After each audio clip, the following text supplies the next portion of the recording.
Restaurant अभी open हुआ है, ठीक है। सही ध्यान से काम करना है, कस्टमर का कोई कम्प्लेन नहीं आना चाहिए, ठीक है। और তোমরা ঠিকমতো কাজ টাজ করো, ঠিক আছে। যদি কোনো সমস্যা হয় আমাকে বলো। আচ্ছা ঠিক আছে, ঠিক আছে, যাও কাজে লেগে যাও। ঠিক আছে চলো। আয় বন্ধু আয়, কাম করে আইছি, একটু জিরাই নেই, পরে বাসায় যামনি। কি রে ব্যাগটারে জেনে এনে রাহসকে, এক জায়গায় রেহা পাওয়া যায় না? কে রে দালাল যে আমগো পাঠাইলো কোনো খোঁজ খবরই নিতেছে না। ভালো কাজের আশা দিয়া পাঠাইলো, ভালো কাজও দিল না। এই যে আমাগো রোদের মধ্যে আইনা ফেলাই রাখছে, কোনো খোঁজ খবরও নাই। কি কমু, দালালের তো কথা ছিল আইনা কাজ দিব, কাজ তো দিছেই। আম গড়ে এনে এতে বালার কি কাজ দিব? আমরা তো আন্ডার মেট্রিক পাস, এতে ভালা কামের যোগ্য না। বাদ দিছে তো ভাই, তা বাদ দেও। যাও আর হয়েছে, এখন কাজ করে আইছি, আপাতত একটু রেস্ট করে চল বাসা জায়গা। চল বাসা জায়গা, বাসায় গিয়ে রেস্ট নিয়ে গিয়া দে আমার ব্যাগটা দে, চল। কিরে বন্ধু, কি খবর তোর? তোর যে 4টা লোকের আওয়ার কথা, ফ্লাইটের কথা, অগো কি খবর লইছস যে দুবাই পৌঁছাইছে কিনা?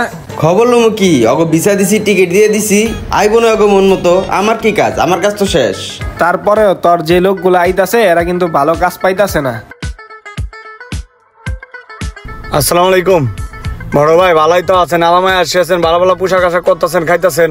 এই যাই না মরুভূমিতে ফালাইছেন, এই কাজ কেমনে করি কইছে? এত কষ্টের কাম মানুষের মানুষ আপনি কই আনছেন এক কথা, এখন এই যে মরুভূমিতে ফালাইছেন, মরুভূমিতে সারাদিন থাকা লাগে, বৃষ্টি নাই পানি নাই, এখন কেমনে কি করি? তোমরা আইতে চাইছো, আমার কাছে ভিসা ছিল, আমি তো ভালোর জন্য আইনা দিছি। তুমগো কাজ করতেছে না মানুষ এই দেশে, এই কাজ এখন যার নসিবে যেটা আছে ওইটা হইব। দেখো ভালো কামারও পাইতে পারো, আমিও দেখতেছি তোমাকে লেগে দেখি কিছু করতে পারি কিনা।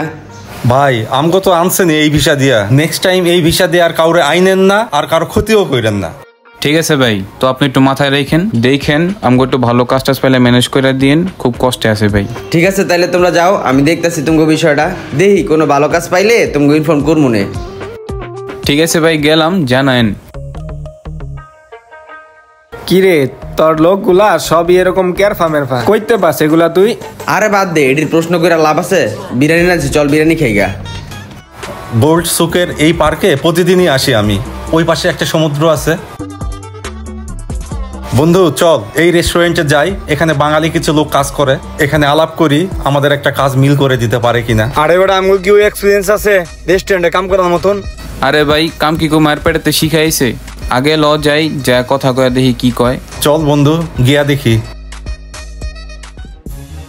ভাই একটু এদিকে আসেন। क्या भाई क्या चाहिए? ভাই আপনারে দেখা বাঙালি মনে হয়, বাঙালি না আপনি? জি ভাই বাঙালি, আসলে দুবাইতে একটু হিন্দিটা বেশি চলে তো তাই হিন্দিটাই বলতে হয়। আমরা এখানে খাইতে আসি না, একটু কথা বলতে আসছি, কথা বলা যাবে? জি ভাই বলা যাবে, এখানে 2জন ম্যানেজার আছে, আমি ওনাদের পাঠাচ্ছি, আপনারা কথা বলেন। এখানে বসেন, আমি পাঠাচ্ছি। আপনাদের সব কথাই শুনলাম, আপনারা অনেক কষ্টের দিন কাটাচ্ছেন এই দেশে, কিন্তু আসলে এখানে তো আমরাও কাজ করি, অনেক বছর কষ্ট করার পরে এখানে একটা আরামের কাজ পাইছি। এখন আমাদের এখানে লোক লাগতে পারে, সেক্ষেত্রে আমরা আমাদের বসের সাথে একটু কথা বলতে হবে আগে। বস বললে অবশ্যই আপনাদের এখানে রাখা যায়। তো আশিক সাহেব কি বলেন? সেটাই, বসের সাথে কথা বলে দেখা যাক কি করা যায়। তো আমরা আগে বসের সাথে কথা বলি, বলে তারপরে আমি চেষ্টা করবো আপনাদের জন্য কিছু করার। বস আপনি মন থেকে চাইলে একটা কিছু করতে পারবেন, আমাদের জন্য কিছু একটা ব্যবস্থা করেন ইনশাল্লাহ। আপনি আমার দেশি মানুষ, বাংলাদেশি মানুষ, আপনি চাইলে পারবেন আমাদের জন্য কিছু একটা করতে। আপনি একটু চেষ্টা করে দেখেন, আপনি চেষ্টা করলে পারবেন আমগো কিছু একটা করতে। ঠিক আছে সমস্যা না, আমি বসকে জানাচ্ছি ব্যাপারটা, বস দেখি কি বলে, তারপর আমি আপনাদেরকে জানাবো। হ্যাঁ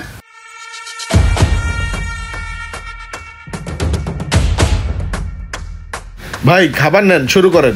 বসকে আমি সব বলছি আগেই, আমাদের বস কিন্তু মাটির মানুষ। বস এই দেশে যখন প্রথম আসছিল, বসও কিন্তু অনেক কষ্ট করছে, আর জীবনে বহুত কাঠখড়ি পুড়ে তারপরে আস্তে আস্তে বস একটা রেস্টুরেন্টের মালিক হয়েছে।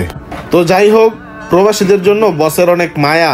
বস আমাকে বলছে আপনাদেরকে রাখার জন্য, আপনারা আশিক সাহেবের আন্ডারে থাকবেন, কিচেন থেকে কাজ শুরু করবেন, উনি সব কাজ বুঝাই দিবে। ঠিক আছে, সকল কাজ, থাকা খাওয়া বেতন সবকিছু আশিক সাহেবই দেখবে। ঠিক আছে, খাওয়া দাওয়া শেষ করেন, কালকে থেকে ডিউটি। প্রবাসে যারা কষ্টে আছে, দালালদের চক্রে ফেসে আছে, আমরা যারা একটু সচ্ছল আছি, তাদেরকে যদি একটু সাহায্যের হাত বাড়িয়ে দেই, তাহলে আমার মনে হয় অনেক বড় উপকার হবে তাদের। ভিডিওটি ভালো লাগলে অবশ্যই শেয়ার করে দেবেন প্লিজ।